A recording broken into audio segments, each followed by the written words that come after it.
Selon les statistiques fournies par le ministère en charge des personnes vulnérables, 2 à 3 viols sont enregistrés chaque jour en Guinée.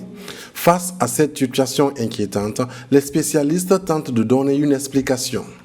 Tous les téléphones que tous les jeunes possèdent aujourd'hui leur permettent en réalité d'aller voir des films érotiques, pornographiques.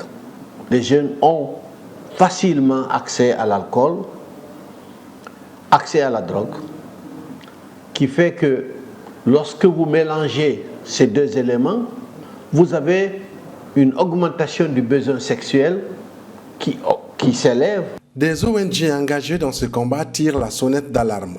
Elles envisagent d'autres stratégies pour freiner cette pratique. Si nous voulons vraiment que cela s'arrête, il faudrait que la justice s'implique, que nous-mêmes les communautés, nous arrêtions de protéger ces criminels qui commettent ces crimes-là au quotidien, parce que sinon nous n'allons pas nous en sortir. Quand ces coupables sortent de prison, qu'ils soient répertoriés, qu'il y ait une base de données où ils sont répertoriés, pour que partout où ils vont, dans des chefs de quartier qui se déclarent.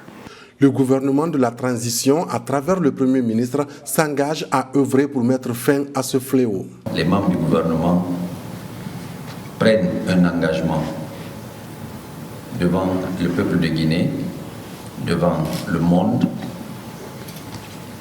pour affirmer avec force notre volonté de combattre la violence faites aux enfants et les violences faites aux femmes.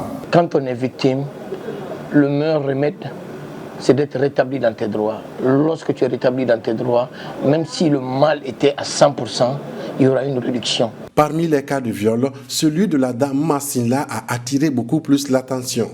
Abusée par des médecins, évacuée ensuite en Tunisie où elle a subi une 7e intervention chirurgicale sans succès, elle a finalement rendu l'âme.